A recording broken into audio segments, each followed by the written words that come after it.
Hola a todos, muy buenos días, gracias por estar ahí una vez más. Un nuevo encuentro digital promovido por la Federación Andaluza de Marketing y el Club de Marketing de Almería.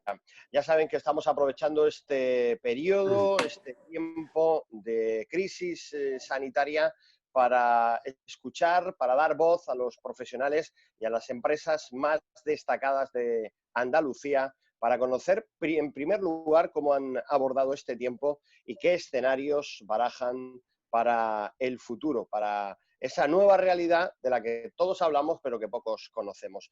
Desde luego hay un sector principal que ha estado en primera línea de esta batalla, ese es el sanitario, pero justo a continuación si hay un sector que no ha parado ni un solo día y que ha dado lo mejor de sí mismo, ha sido el agroalimentario, un sector que siempre ha estado a prueba de virus y ahora también a prueba de coronavirus. Por eso volvemos a dar voz a dos grandes empresas andaluzas para, de la mano de sus profesionales, de sus líderes, conocer mejor qué es lo que ha venido sucediendo en este tiempo, en estos más de 2 meses, y qué es lo que se prepara para el futuro. Pero antes de conocer, de presentar a nuestros panelistas de hoy, voy a saludar al presidente del Club de Marketing de Almería, Santiago Alfonso. Muy buenos días.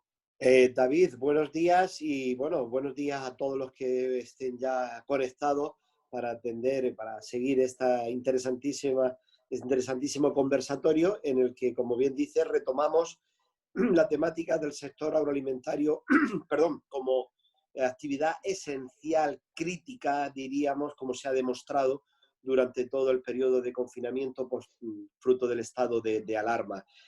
Andalucía tiene una aportación al sector agroalimentario en términos de PIB, de Producto Interior Bruto, extraordinario, y bueno, pues eso unido al ser considerado producto básico esencial durante todo este periodo que hemos vivido, pues nos hace ponerlo en el centro de nuestra consideración, de nuestra admiración y del reclamar desde el Club de Marketing, desde la Federación de Marketing Andaluza, dado que estamos las 8 provincias andaluzas unidas en torno al fomento de la cultura del marketing, como digo, demandar un reconocimiento a esa aportación esencial del sector agroalimentario a la economía de todo el país. Yo creo que hoy tenemos dos extraordinarios ponentes, conocedores a fondo de sus respectivos sectores, uno desde Almería con Enrique y desde Málaga Antonio Luque, y bueno, a los dos quiero agradecerle en nombre propio, en nombre también de la Federación Andaluza de Marketing. Probablemente nuestra presidenta Manuela Aránega pudiera intervenir al final de la conversación, lo va a intentar, pero si no, en nombre de ella y en nombre de todos los clubes de Andalucía, agradecer a nuestros dos conversadores de hoy el tiempo que nos dedican y vaya por delante, pues eso, nuestro reconocimiento y felicitación. Gracias, Santiago. Pues sí, vamos a dar la palabra, vamos a saludar en primer lugar a Antonio Luque, presidente de DECOB, es el mayor productor oleícola del mundo, es una empresa española con sede, con base en Andalucía, nos tenemos que sentir orgullosos, 75.000 agricultores y ganaderos y líder también, por supuesto, en otros productos como el sector del vino o los lácteos. Antonio Luque, muy buenos días. Bienvenido a este conversatorio. ¿Qué hay? Buenos días. Encantado de estar con vosotros. Agradeceros el que me hayáis invitado a compartir esta tertulia. Un placer, además, hacerlo acompañado o acompañando a una persona como Enrique. Y bueno, esperemos que no cansemos mucho a las personas que oigan esta tertulia, vamos a llamarlo así. Por lo tanto, muy agradecido y bueno, ahora empezaremos el debate. Buenos días también a Enrique de los Ríos, es el gerente de Única, una empresa especializada en la producción y comercialización de frutas y hortalizas frescas, líder a nivel nacional y de la que también nos tenemos que sentir orgullosos como andaluces y como ciudadanos españoles. Enrique, gracias por sumarte a esta iniciativa, a este encuentro. Bueno, gracias a vosotros. Me sumo al agradecimiento de Antonio hacia ti, hacia Santiago, hacia el Club de Marketing almeriense y andaluz. y también encantado de estar con Antonio. Yo creo que tenemos retos por delante, tenemos oportunidades y es bueno que dialoguemos y que expongamos ideas. Bueno, para romper el hielo, ya sabéis cómo funciona esto. Después os voy a dar un turno de exposición más extenso para que podáis hablarnos de cómo se ha vivido este tiempo de COVID-19 y qué escenarios barajáis para el futuro. Pero de entrada, la misma pregunta a los dos. Antonio, ¿el sector agroalimentario parte en una posición de ventaja en estos momentos, teniendo en cuenta la que está cayendo en nuestro país? Bueno, yo creo que efectivamente en el sector se suele decir que podemos llorar con un ojo, ¿no? Es verdad que hay dentro del sector agroalimentario hay algunos productos, algunas actividades que tienen una situación más complicada, que ahora después con un poquito más de detalle comentaremos, pero en general yo creo que al mundo hay que alimentarlo, ¿no? Y yo creo que con esta crisis hemos podido poner en valor algo fundamental y es la importancia que tiene el sector agroalimentario para la sociedad. Imaginemos qué hubiera pasado si esos primeros días de la crisis, cuando vimos que la gente se tiró a acaparar productos de los lineales y vimos algunos lineales muy llamativos, muy escandalosos, como quedaban vacíos, ¿no? Lineales en la distribución. Imaginemos qué hubiera pasado si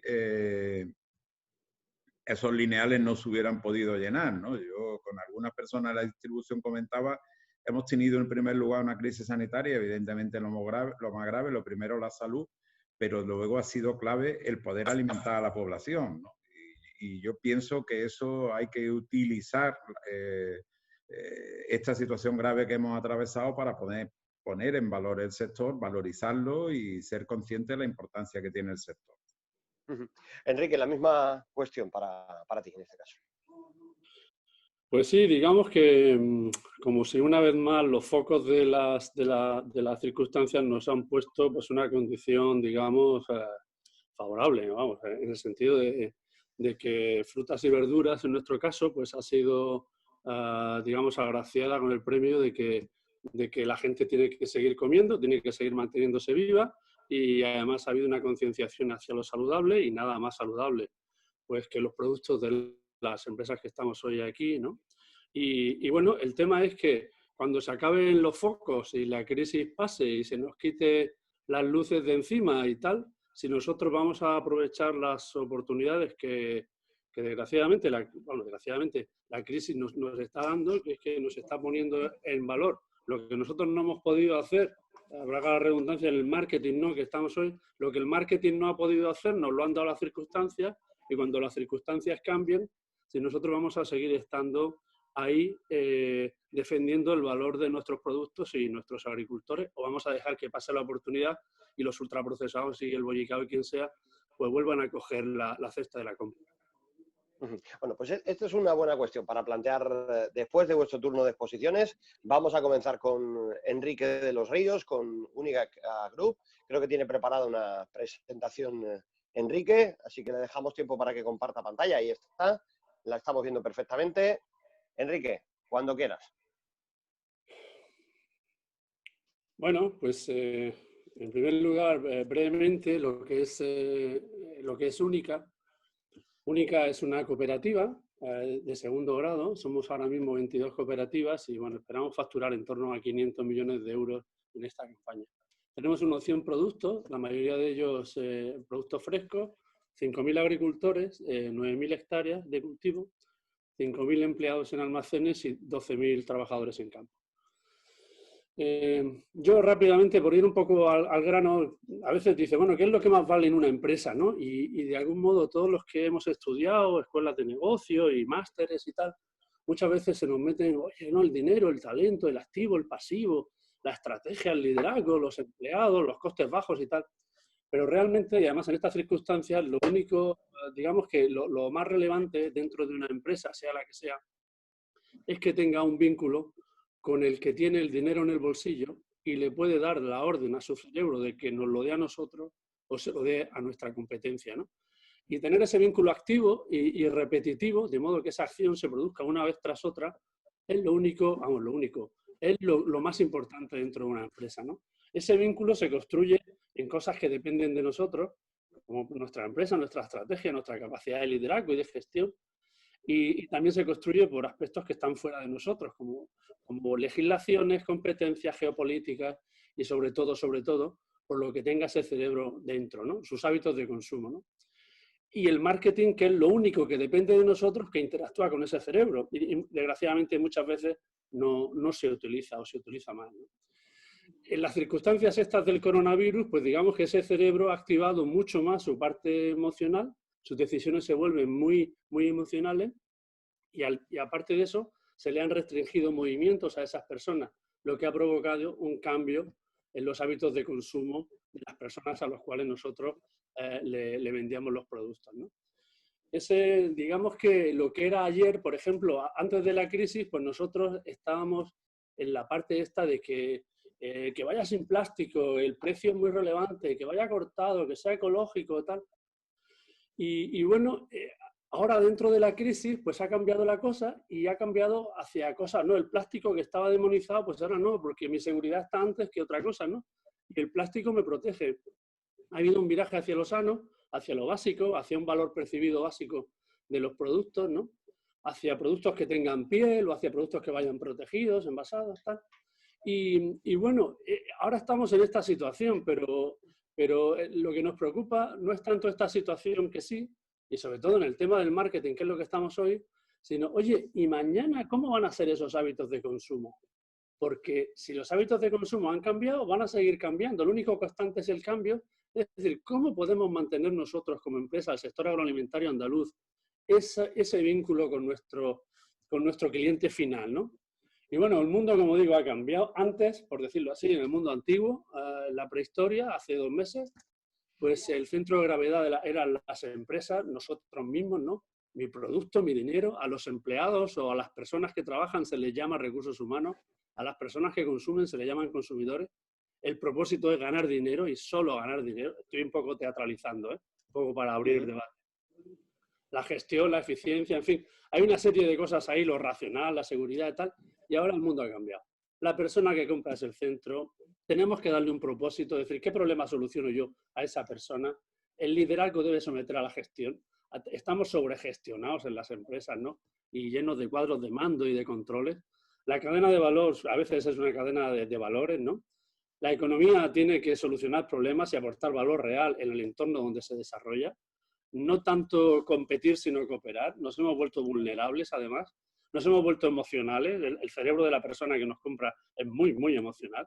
Y en cualquiera de los dos escenarios la economía tiene que funcionar porque es la base de todo, ¿no? Rápidamente, esto es un poco como vemos nosotros la situación a partir de ahora, ¿no? Nosotros en Única hemos hecho cosas, hemos abierto campañas de concienciación en los primeros días al sector, ¿no? A los consumidores, no se preocupen que aquí se está produciendo bien. Hemos agradecido a empleados y agricultores, hemos hecho campañas hacia empleados cuando estaban confinados, desde cosas lúdicas, conciertos, humoristas, etcétera. Hemos activado todo lo que son redes sociales, que es una herramienta de contacto. Hemos abierto, por ejemplo, herramientas como podcast. Y bueno, campañas que son muy relevantes pues, a nivel nacional, con productos como sandía y tal. Pero de lo que estamos más orgullosos es de haber abierto una brecha en el marketing cooperativo. Que en esta campaña, por ejemplo, saludablemente, que lo hemos hecho con otras empresas a nivel nacional, más de 150 empresas, creo.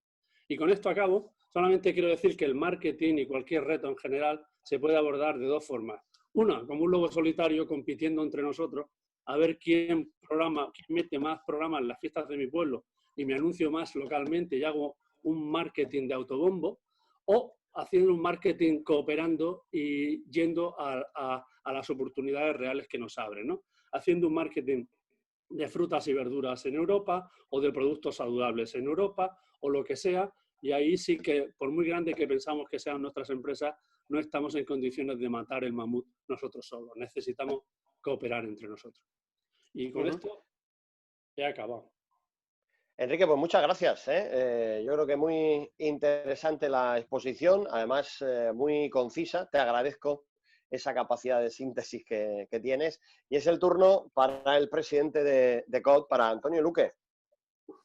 Bueno, pues vamos a ver si soy capaz de hacerlo de forma concisa también, ¿no?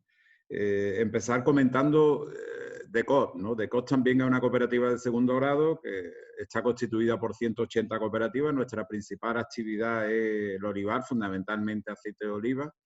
Estamos en una facturación del entorno de 1.000 millones de euros y bueno, de ello prácticamente el 60% es aceite de oliva.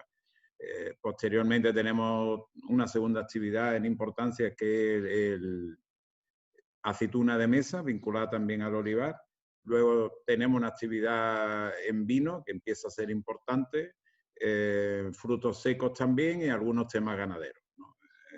También tocamos el tema de leche de cabra, etcétera, etcétera.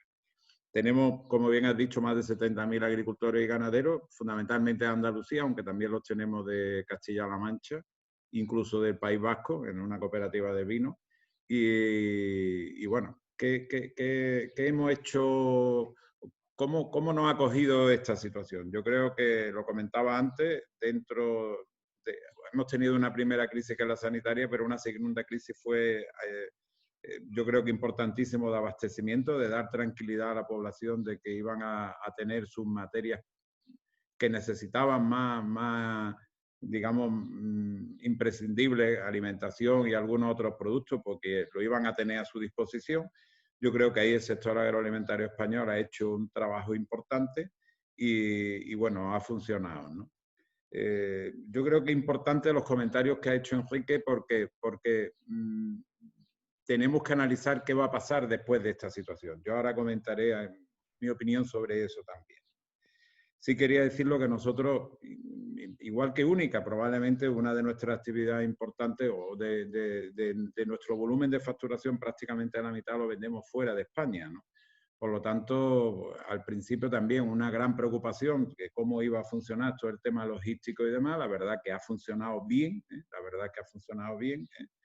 Y ya digo, primero hubo un incremento de la demanda por ese acopio de los consumidores, en el caso de aceite de oliva, ese acopio inicialmente en el mercado nacional, pero posteriormente hemos vivido un acopio también o una mayor demanda en otros mercados fuera, Estados Unidos, norte de Europa, Asia, etcétera, con lo cual llevamos prácticamente todos estos 3 meses con unos volúmenes de salida de productos prácticamente récord.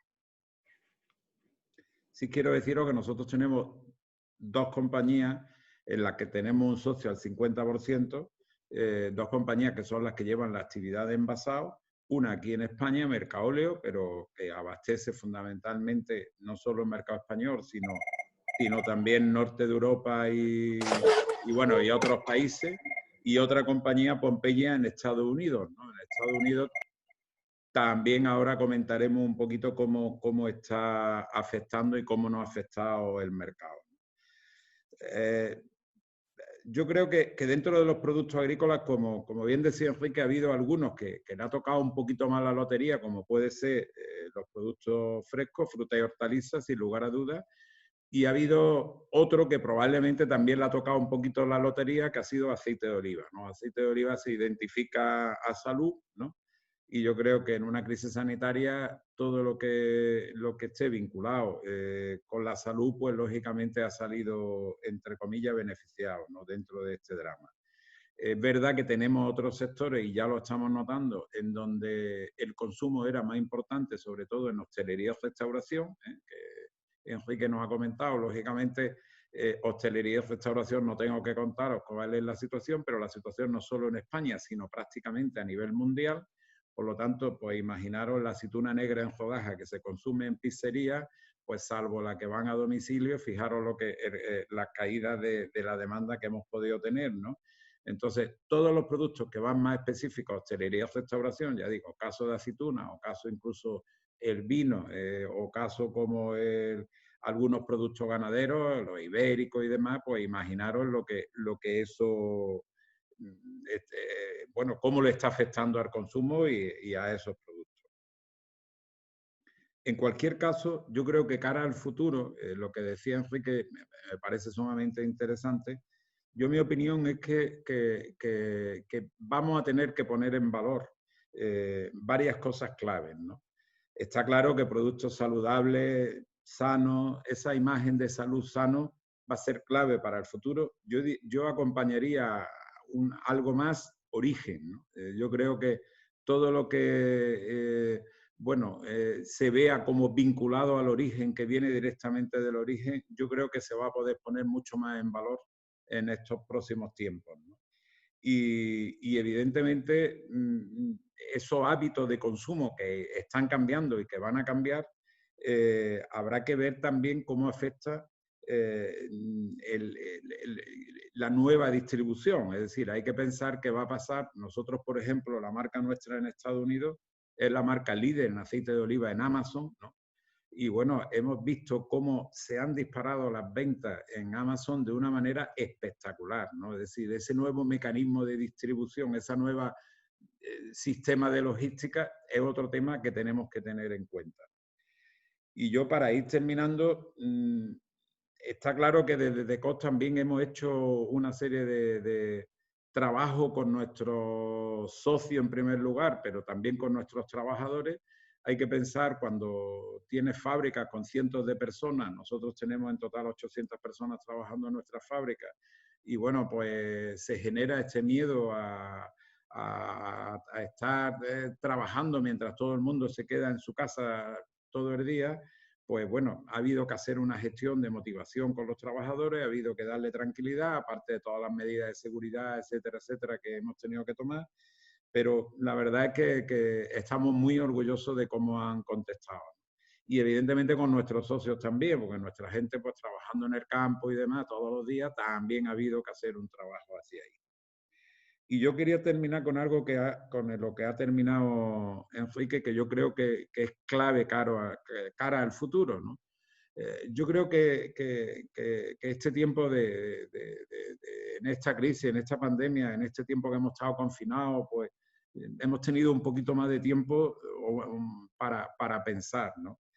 Y para pensar cómo en el propio sector agrario, agroalimentario, tenemos grandes discusiones, o creíamos que teníamos grandes discusiones que probablemente hoy vemos como cosas absolutamente absurdas, y nos tenemos que plantear un futuro, yo diría no solo en el sector agroalimentario, sino en el sector empresarial, y yo diría en toda la economía en España, incluso economía y política. Yo amplío el tema. Pero por iniciar un debate, yo creo que tenemos que ser conscientes que es imprescindible esa cooperación que decía Enrique. Es que es absurdo, porque muchas veces las discusiones que nos hemos estado planteando, pues no sé, que siga algo Podenco, y no nos damos cuenta que hay otras cosas mucho más importantes. Yo creo que a nivel de marketing, a nivel de estrategias comerciales, a nivel de mayor cooperación, va a ser absolutamente imprescindible para nuestro futuro. Y como dice nuestro director, las miserias humanas que probablemente durante mucho tiempo no han hecho limitar esa cooperación, pues hay que apartarlas y darnos cuenta que son absolutamente miserias humanas, y que hay que superar esas rivalidades absurdas en muchos casos, y desde luego ponernos a cooperar, ¿no? Porque una buena imagen en los productos saludables, vinculados directamente al origen, que vienen directamente del origen, yo creo que eso nos beneficia a muchísima gente, incluso a los consumidores. Por lo tanto, cojo el guante de Enrique y digo que totalmente de acuerdo, que hay que empezar a cooperar mucho más de lo que hemos hecho de aquí para atrás, y desde DECOS estamos dispuestos a ello.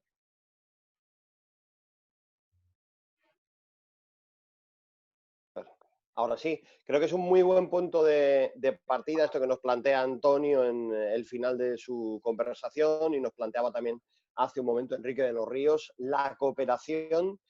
Además, nos lo dicen dos de las grandes cooperativas de segundo grado de nuestro país.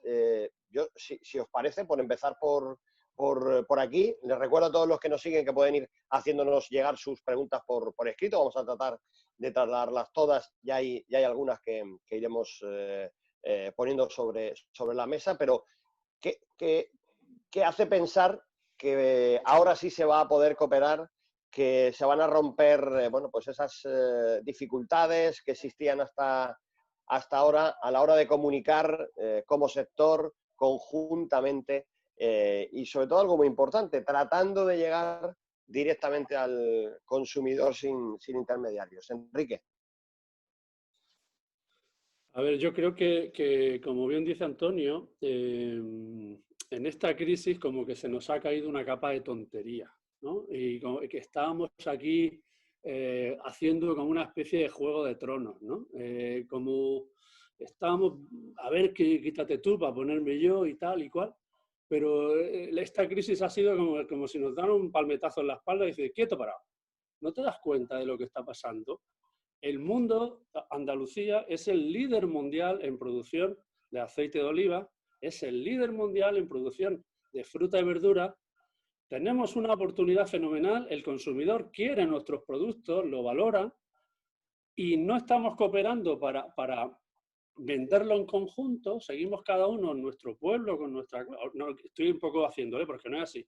De COPE es súper grupo, yo lo admiro, ha hecho tremendo, y nosotros y otras cooperativas y tal, pero todavía seguimos siendo pequeños y cooperando poco para el reto que tenemos. Pero somos líderes mundiales en muchas cosas, pero no, en relación con el consumidor no somos líderes de nada. O sea, tenemos desactivado lo único que nos une con la cabeza del que tiene la decisión de compra. Y eso no tiene ningún sentido. Yo creo que se nos ha quitado una capa de tontería y ahora, como dice Antonio, oye, vamos a dejarnos un poco, vamos a pasar las páginas que haya que pasar y vamos a centrarnos en las oportunidades que nos da la cooperación y el marketing, ¿no? Y allí, con generosidad y compartiendo estrategias y compartiendo ideas, creo que se puede avanzar muchísimo y posicionarnos donde el sector y el cooperativismo creo que tienen su sitio, ¿no? en el mundo y en Europa. Asiento con la cabeza Antonio Luque, lo ve igual que Enrique. Sí, sí, totalmente. Yo creo que como bien dice, se nos ha debido, a lo mejor hay alguno que hay que moverlo un poquito más para que se le acabe de caer, o nos tienen que mover esa capa de tontería. Pero sí está claro. Yo creo que hay sectores agrarios, agroalimentarios en Andalucía que son líderes a nivel mundial, aceite, fruta, hortalizas, en algunos temas hortalizas que ya conocemos y tal. Y lo que es una pena que no nos hayamos dedicado a ser líderes de verdad ante los consumidores. Es decir, cuando hablamos de cooperativas grandes y de cosas, sí, es lo más grande de Andalucía, 1.000 millones de euros, pero si 1.000 millones de euros es lo que gana en un año cualquier empresa de distribución, la primera en España, si nosotros no somos nadie y si nos comparamos con lo que hay en el centro y norte de Europa, no somos nadie. Por lo tanto, la única posibilidad que tenemos de verdad garantizarle el futuro a nuestros agricultores es cooperando cada vez más, ¿no? Y ganándonos un patrimonio, y es que debería de ser el que el consumidor conociera directamente nuestros productos. Y eso, hacerlo solo, es prácticamente no, es imposible.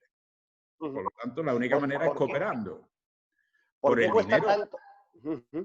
Antonio, Enrique, el sector ha demostrado muchas veces, en esta ocasión una vez más, la capacidad que tiene para adaptarse, ¿no? Había que incrementar, que implementar medidas de seguridad, y el sector lo ha hecho en primera línea, las primeras empresas en innovar en este sentido para proteger a sus trabajadores, para proteger a sus agricultores. En otras crisis, cuando hubo que implantar, por ejemplo, el control biológico, bueno, la respuesta fue también espectacular, ¿no? Y siempre ante ese tipo de retos, ante ese tipo de cambios, se reacciona con mucha velocidad y con éxito. Pero luego en esto de unirse, de trabajar coordinadamente, de cooperar, como decir los dos, cuesta más trabajo. ¿Por qué? Enrique. Bueno, cada uno ya entramos en la visión personal que pueda tener cada uno. Yo creo que tenemos una inercia muy grande de un ego importante, ¿no? Muchos de los gerentes, ¿no? Y me incluyo, de decir, bueno, yo tengo una empresa de 200 millones, de 300, de 500, de 1.000. Joder, sí, soy cojonudo, en mi pueblo me quieren mucho y donde voy me hacen entrevistas y tal y cual. Pero como dice Antonio, o sea, somos una gota de agua en el sector agroalimentario a nivel mundial. Hay cooperativas, Friedland Campina, o a veces vamos a Estados Unidos y hablamos con cooperativas de almendras o con cooperativas de berries o con tal, y son de un orden de magnitud, o sea, son un orden o dos de orden. Estamos hablando de 15.000 millones de euros o de 20.000 millones de euros y tal. Queda un mundo por hacer y el principal impedimento sin duda alguna, bajo mi punto de vista, naturalmente, somos nosotros mismos. No hay nada que nos lo impida, no hay nada. O sea, si nos juntáramos en Almería 5, nos metiéramos en un coche y decidiéramos, haríamos una empresa de 1.500 millones de euros al día siguiente. ¿Y por qué no se hace? Porque no queremos. Tenemos otros intereses que priman por encima del de la cooperación. Y como no, algunas veces, como no nos muevan la silla, en este caso los socios de base, los consejos rectores, no va a pasar, porque no va en nuestra naturaleza, ¿no? O tiene que pasar una generación y que vengan otros que lo hagan mejor que nosotros. Pero bueno, esto es una oportunidad que nos da la crisis, a ver si somos capaces de evolucionar un poquito en ese sentido. Antonio. Pues totalmente de acuerdo. Yo creo que la gran responsabilidad en que no se den más pasos las tenemos las personas, nosotros. Somos culpables, ¿no? Cuando hablábamos de por qué no se hacen más cosas a nivel de comunicación y demás, ya lo hemos dicho, por tamaño y dimensión, ¿por qué no lo conseguimos? Por el ego, por ese amor propio que tenemos, por esos otros intereses particulares.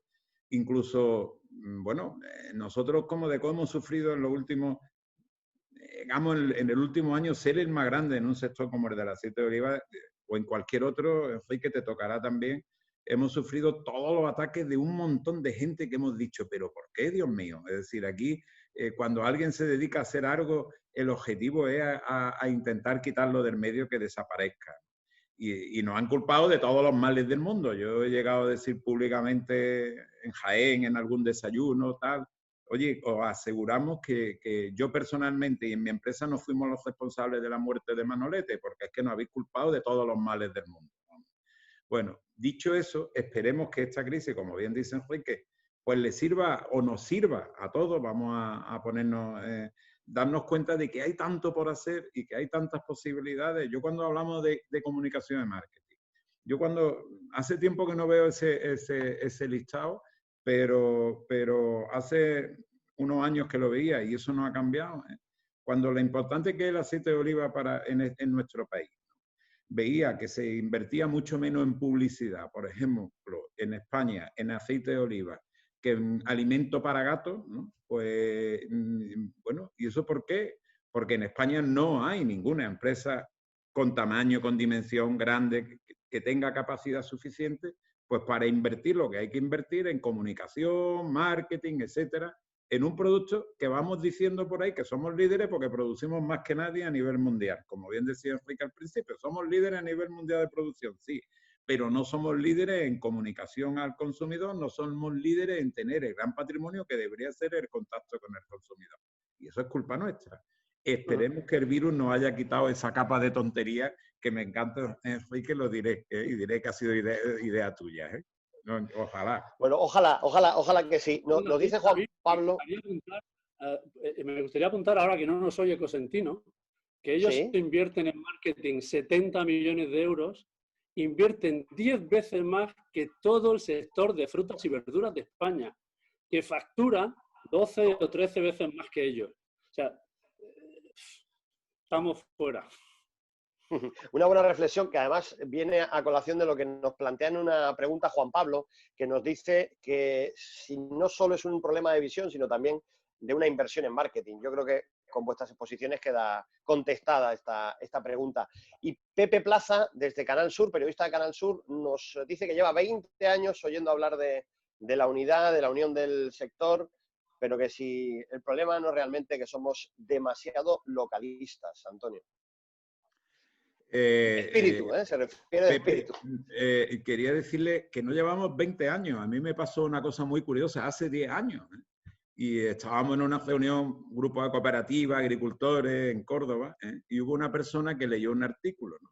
Él hablaba del olivar en Jaén, el futuro del olivar de Jaén y tal, era unirse, hay que trabajar juntos, etcétera, etcétera.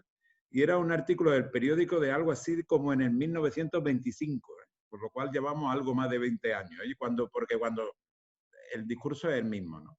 Hombre, tampoco debemos de flagelarnos más de la cuenta. Un poquito se ha hecho, es decir, pensar que en el olivar pudiéramos tener una empresa que facturara 1.000 millones o en Almería existiera una única hace 10, 15 años era ya difícil, ¿no? Pero lo que sí es verdad que esta crisis nos tiene que hacer acelerar porque no tenemos tiempo. Yo siempre digo que el sector agroalimentario, el mundo cooperativo nuestro, siempre decimos vamos dando pasos, sí, pero yo digo que nosotros vamos a 30 kilómetros por hora y la distribución va probablemente a 100 kilómetros por hora y a lo mejor los consumidores a 120, con lo cual se nos van distanciando, ¿no? Por lo tanto, deberíamos de pegar un empujón en ese tema. Enrique, ¿crees que va a llegar el empujón? Pues, hombre, yo quiero creer que sí, pero vamos, como dice Antonio, vamos demasiado lentos, ¿no? Y porque se hace un discurso externo, o sea, se acude a las reuniones cuando nos convocan los consejeros, los políticos, o a veces las asociaciones, oye, que hay que unirse, que hay que hacer esto, pero cuando se vuelve al Consejo Rector, lo que pasa es que se demoniza todo lo que se ha dicho que sí con la cabeza en esas reuniones. Y fíjate tú lo que nos hicieron, y fíjate esto, y estos no saben, y cuando era chico me empujó a un charco, y porque se demoniza la cooperación, diciendo que son malos o lo que sea, y se mantiene el status quo actual, ¿no? Culpa o sea, el principal activo de eso son gerentes o comerciales que impiden que eso pasa y uno se le pueden venir a la cabeza enseguida cooperativas, pero luego el responsable último son los consejos rectores y los presidentes que no son capaces de iniciar proyectos de cooperación sensatos, ¿no? Y afortunadamente hay varios modelos, no tiene que ser única, no tiene que ser de COP, o hazte tú el tuyo, pero coopera, sé más grande, vamos a hacer marketing, vamos a comercializar mejor, vamos a desarrollar cosas como el origen, la lucha integrada, lo que sea, ¿no? Haz algo, ¿no? No solamente quejarse, decir que sí fuera y no dentro. Hay más cosas que hacer, ¿no? Bueno, voy a seguir con preguntas, si os parece bien. Carmen dice que para los dos ponentes, ¿no creen que esa cooperación de la que hablan no es factible en las cooperativas, al menos en las de Almería?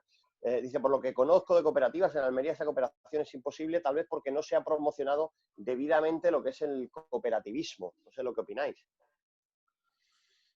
Hombre, yo creo que aquí, más que se ha promocionado el cooperativismo, bueno, siempre se puede hacer, siempre se puede hacer más. Pero más reuniones que hemos tenido, más políticos que nos han sentado en una mesa, las cooperativas grandes, se ha hecho cuanto más se hacía fuera, más se enrocaban dentro. Y ese mismo gerente que decía que sí, con la cabeza al político, como decía antes, luego más duro se hacía su discurso dentro del Consejo Rector. Y tenemos hoy ejemplos de cooperativas que están pasando por esa situación. O sea, la cooperación no se ve bien en el Consejo Rector porque toca inercia de mucho tiempo y porque toca situaciones que le puedan tocar personalmente a determinadas personas dentro de ese consejo. Y allí, pues, una demonización y un palmetazo encima de la mesa hace que se pare cualquier iniciativa de cooperación. O sea, como dice Antonio, no hay que flagelarse demasiado porque sí que se producen cambios, afortunadamente, pero vamos muy, muy lentos, ¿no? Y yo no sé si hace falta más comunicación o que nos corten un grifo o lo que sea, pero no soy muy optimista a corto plazo con que se vaya a acelerar ese proceso. Antonio. Yo estoy, como no puede ser de otra manera, totalmente de acuerdo. Yo creo que hay una cosa que yo siempre he dicho, ¿no? Como bien ha dicho Enrique, el problema puede estar en los ejecutivos, directores, comerciales, presidentes de las cooperativas y demás, pero yo creo que está también el propio consejo. Y yo hay un tema que es importante, y no está tanto en las bases. Es decir, nuestros agricultores, nuestros ganaderos son agricultores ganaderos. Yo soy agricultor y alardeo de ello. Soy agrónomo, pero me considero agricultor. Y yo digo que nosotros somos un poquito catetos, no vamos a decir que no, pero tontos no. Las asambleas generales de nuestras cooperativas, hay otros grupos más o menos cercanos del sector nuestro, incluso de otros sectores, y que siempre me dicen lo mismo. Es que el consejo mío, no, nosotros somos de la opinión de que deberíamos de cooperar, integrarnos, unirnos, hacer cosas juntos. Pero mi asamblea no, porque yo tengo el mejor tomate, el mejor aceite, el mejor vino y tal. Bueno, yo siempre he dicho, llévame a tu asamblea. Y no me han llevado a ninguna. Yo le he llegado a proponer a alguien, oye, si me lleva a tu asamblea y tu asamblea no dicen que sí a una mayor integración, yo cambio de actividad profesional, por supuesto no me han llevado. Y mira que me querían quitar de la actividad que llevo. Pero ¿qué quiero decir con eso? Lo que sí deberíamos de buscar mecanismos, probablemente esa comunicación que dice Enrique, y eso no lo hayamos hecho bien, pero tenemos que dirigirla a nuestros propios agricultores, a los socios.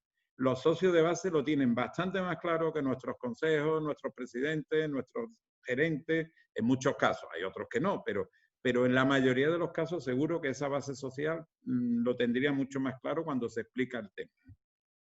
Voy a meter en la ecuación al director general de TROPS, que nos está siguiendo desde el principio de este encuentro digital, a Enrique Colilles, que nos plantea una cuestión, nos acompañó hace 2 semanas también en estos encuentros digitales de la Federación Andaluza de Marketing, y dice Enrique, dice que ¿cuál es el impedimento a las uniones? ¿El individualismo o el cortoplacismo? Y os pregunta también si consideráis que los consejos rectores deberían tener un número de consejeros independientes, no socios, no agricultores. ¿Existe la formación empresarial cooperativa a consejeros enfocada al crecimiento y a la unión? Bueno, las preguntas de Enrique son muchas y importantes. De Enrique. Pues nada, saludo a Enrique, mi tocayo y un profesional que admiro mucho.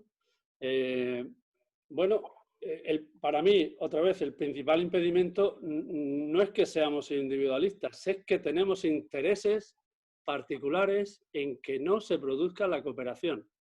O porque afloren intereses míos, o porque yo prefiero ser cabeza de ratón que cola de león, o por lo que sea. Pero sin ninguna duda son intereses personales que afectan al gerente, al comercial o al presidente y que no quieren que eso aflore, por decirlo de algún modo. ¿Qué se puede hacer ahí? Pues, como dice Enrique, formar a consejos. Un consejero no está ahí para defender su finca dentro del consejo. ¿Qué pasa con mi aguacate? ¿O qué pasa con mi tomate? ¿O qué pasa con el aceite mío? Háblame de mi precio y el resto del tiempo estoy con el WhatsApp. Significa que eres consejero de una empresa y que te tienes que poner la gorra de dirigir esa empresa. Y que tienes que formarte, y que tienes que empujar, y que tienes que tener una visión estratégica, y que no te puedes limitar al precio de hoy, sino al precio sostenido durante muchos años por venir. Yo creo que la formación es fundamental, que el liderazgo es fundamental, pero si un gerente que no quiera que su cooperativa coopere, hoy día, por mucho consejo rector que se ponga, el gerente le echa un pulso al consejo y lo gana. Y eso no puede consentirlo un consejo. Hay que hacerse profesional del consejo. No solamente acudir cuando me convocan y a ver de mi precio, sino hacerse profesional y pedir las cosas que necesito, ¿no? Y tener la visión en conjunto como consejero. Antonio, eran muchas preguntas, a ver si podemos sintetizar. Eso iba a decir. Yo, por no repetirnos, yo creo que sí es importante la formación de los consejeros. Yo creo que sobre eso se está haciendo mucho. Pero yo pongo una cosa sobre la mesa que yo creo que es todavía mucho más importante. Hay que llegar, como decía antes, a los agricultores directamente, a las bases, porque en muchos casos el propio consejo es cómplice del director o del presidente en bloquear cualquier tipo de cooperación. Y yo apunto a los comentarios, por ser positivo, algo de lo que dice Enrique. Yo no sé si en algún momento debería de ser obligatorio, por ejemplo, que todas las asambleas de nuestras cooperativas o de nuestras cooperativas base fuera obligatorio que fuera, entre comillas, un experto, ya veríamos cómo, todos los años, en sus asambleas, a dar una información general del sector, un experto externo, a dar una información general del sector y de por dónde deberíamos de ir cara al futuro. También hay que tener mucho cuidado con los expertos, asesores y consultores, porque también hay muchos intereses particulares. Pero desde luego, si a nuestras cooperativas, a la base, fuera alguien con esos criterios, yo creo que sería incluso más importante, que es otra de las preguntas de Enrique, que tener consejeros independientes en el consejo, porque puedes tener 3 consejeros, pero luego a lo mejor lo que tendríamos que transmitir esas inquietudes no es solo al consejo, sino a la asamblea, ¿no? Una vez que la transmita a la asamblea, el consejo se ve mucho más obligado y sería mucho más difícil bloquearlo. Por lo tanto, probablemente un mecanismo de ese tipo podría ayudarnos muchísimo. Bueno, hay aquí una pregunta que está de plena actualidad. Dice Roque García, de la Unión de Pequeños Agricultores, de UPA. Me gustaría oír la posición de ambos ponentes sobre la aplicación de la no venta por debajo de costes de producción. Se refiere a la nueva ley, ley de la cadena. de la cadena, sí, de la cadena alimentaria. Antonio, Pues tema lo habéis debatido además recientemente, ¿no? Muy sencillo. Hay un presidente de cooperativa de fruta hortaliza, que no es de aceite, que el otro día hacía un comentario que me pareció muy bueno, y es que la ley de la cadena ha sido la venganza del ministro de Agricultura por las movilizaciones, ¿no?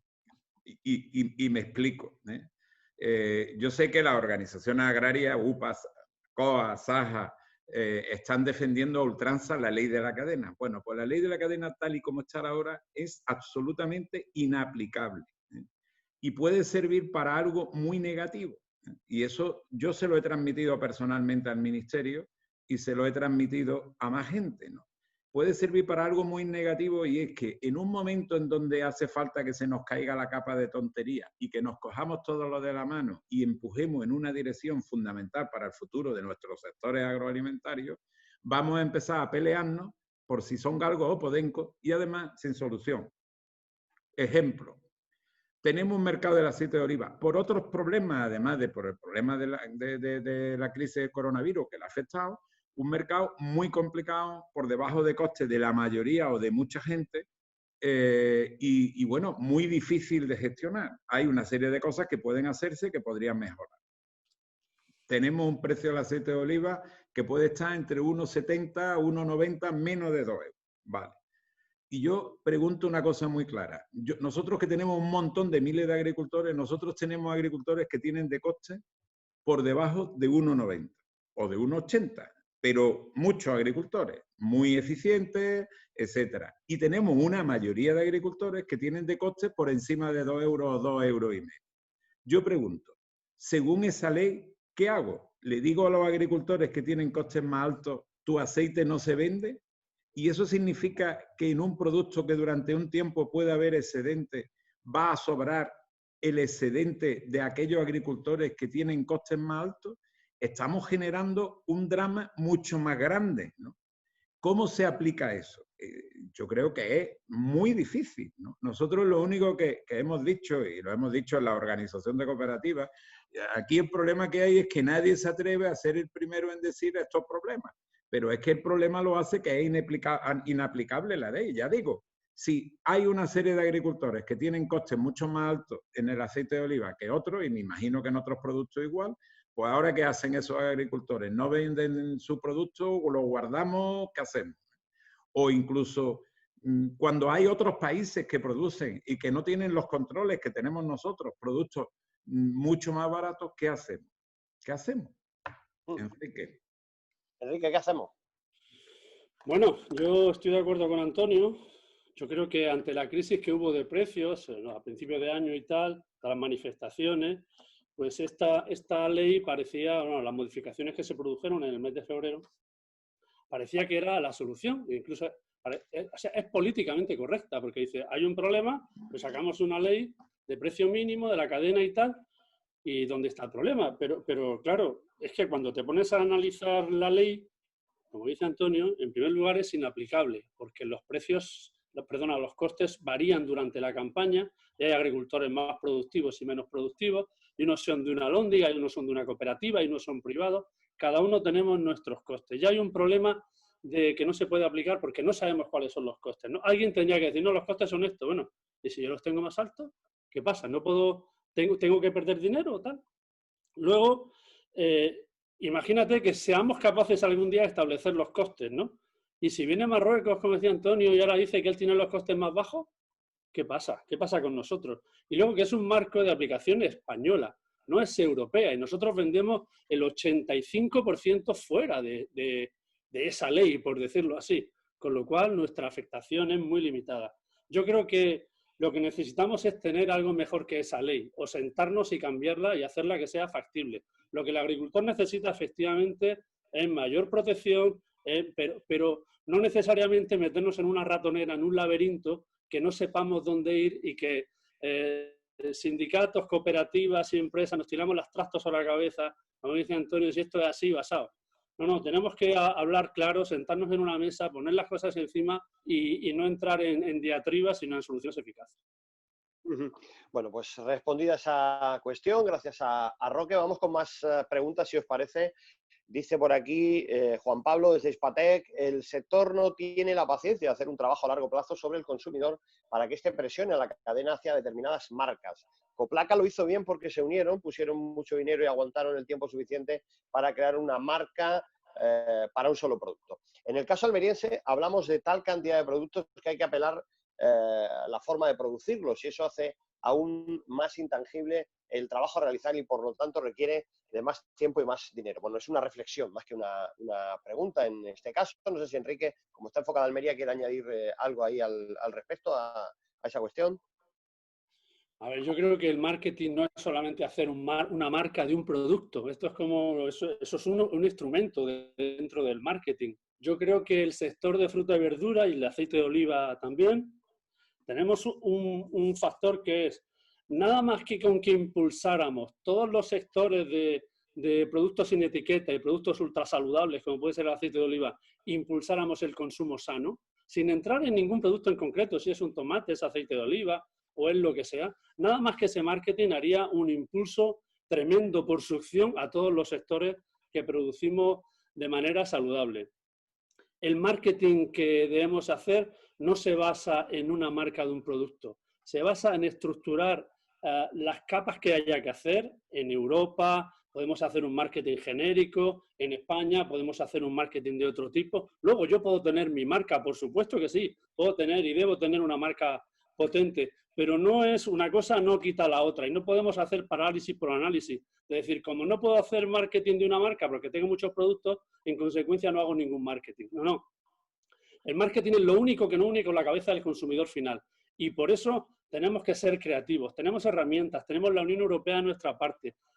Podemos hacer un marketing de producto europeo, como decía Antonio. Ahora mismo un aceite de oliva, un litro de aceite de oliva que venga de un fondo de inversión, de un olivar en Sudáfrica, no es igual que un aceite de oliva que venga de una cooperativa como Decop. Aunque el consumidor no sepa distinguirlo, hay muchos intangibles que el consumidor está deseando que se los contemos y deseando que se lo pongamos y que hagamos marketing y que la distribución lo ponga en el lineal. Hay un océano de valor por explorar con el marketing, pero hay que hacerlo con creatividad, con inteligencia y cooperando entre nosotros. Francisco Maturana, de Diario. Antonio ¿quiere responder? No, yo solo decir que por supuesto que podríamos enfocar ese marketing en productos saludables y yo le pondría una coletilla, y que vienen directamente desde origen, cooperación, cooperativa, etcétera, etcétera. Es decir, yo por meterle los dos enfoques posibles a ese marketing que yo creo que podríamos vender mucho. Bueno, yo estoy encantado con estos encuentros digitales por el nivel de nuestros ponentes, porque lo dan todo y porque además nos van siguiendo. Todos aquellos ponentes que se suman a este tipo de conversatorios están pendientes. Antonio Domene también nos saluda, es el gerente de CASI, y nos plantea que para cuándo la cooperativa 4.0. Dice que hay que ajustar las tuercas del cooperativismo y adaptarlo al siglo XXI, post-pandemia, que nos cambiará la vida y la competitividad. ¿Qué opináis, Enrique? Cooperativa 4.0. Un saludo también a Antonio Domene, grandísimo profesional donde los haya y conocedor en profundidad de temas de marketing. La cooperativa 4.0, igual que la cooperación entre cooperativas y igual que hacer cooperativas más grandes, depende básicamente de las personas que estamos al frente de las cooperativas. No depende de nadie más. No depende ni de que haya subvención para cooperación, ni subvención para marketing, ni que nos siente un político en una mesa, ni de nada, sino que Antonio, Enrique, ANECOP, AN, quien sea, las grandes cooperativas nos sentemos y dibujemos nuestro futuro sin que tengamos que estar al albur de virus o de geopolíticas o de legislaciones. El mundo será como sea, pero las cosas que dependan de nosotros, ahí tenemos que estar juntos y tenemos que hacer las cosas bien. Y si somos capaces, bien lo haremos, y si no, pues les contaremos cuando seamos viejos a nuestros nietos que fuimos tontos y que dejamos pasar el tren que teníamos, ¿no? Que era fenomenal, pero que por la tontería que no se nos cayó la capa suficiente, pues no fuimos capaces. A ver qué le decimos. Antonio Luque, Cooperativas 4.0. Yo, como desde el principio de esta tertulia, totalmente de acuerdo con Enrique. Yo creo que depende todo de nosotros, depende de nosotros. Yo por poner un matiz más, es verdad, tanto en esto como en lo de cooperación que decíamos antes y demás, es verdad que durante mucho tiempo los políticos han influido, yo creo que negativamente en esa cooperación y en esos pasos adelante. ¿Por qué? Porque yo siempre he dicho, y lo decía algún profesor valenciano, ¿no?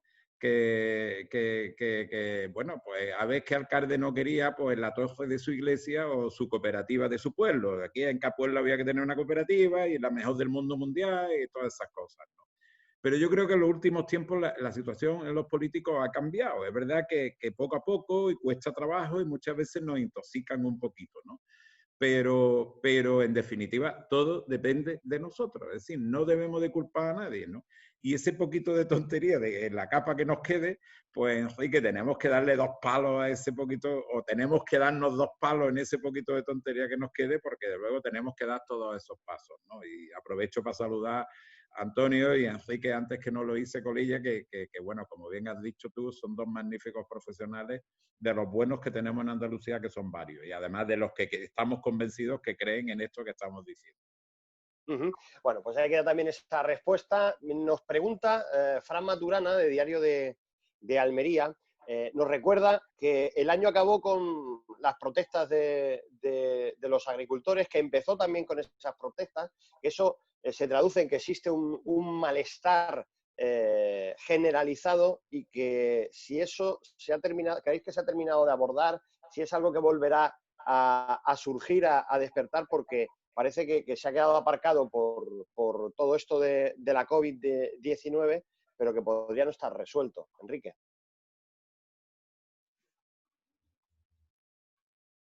No está resuelto para nada.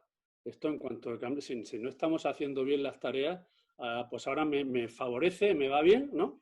La campaña esta por el coronavirus y por el tiempo que ha llovido mucho, pues la sandía la hemos tenido medio decente, pues no pasa nada. Y cuando haga frío y cuando tal, o sea, las cosas que no dependen de nosotros son las que nos ordenan, el tiempo atmosférico, la geopolítica. Trump dice que no se pueden meter aceitunas y ahora sí se puede. O sea, estamos al albur de cosas que no podamos controlar y nos quejamos para no hacer las cosas que podemos hacer, que están a nuestro alcance. No, esto va a volver, sin duda alguna, porque no estamos haciendo nada para que no vuelva. O sea, no estamos haciendo los pasos, articulando cooperación entre nosotros, trabajando mano a mano todos los agentes del sector y sentándonos y haciendo las cosas que nos toca hacer. No estamos haciendo eso, con lo cual seguro que volverá. Y la solución no tiene que venir, como decía Antonio, de los políticos, ni tiene que venir de que de pronto venga el COVID-21 y nos solucione otra vez la papeleta durante un año. Tiene que venir definitivamente porque el sector se ponga las pilas, ¿no?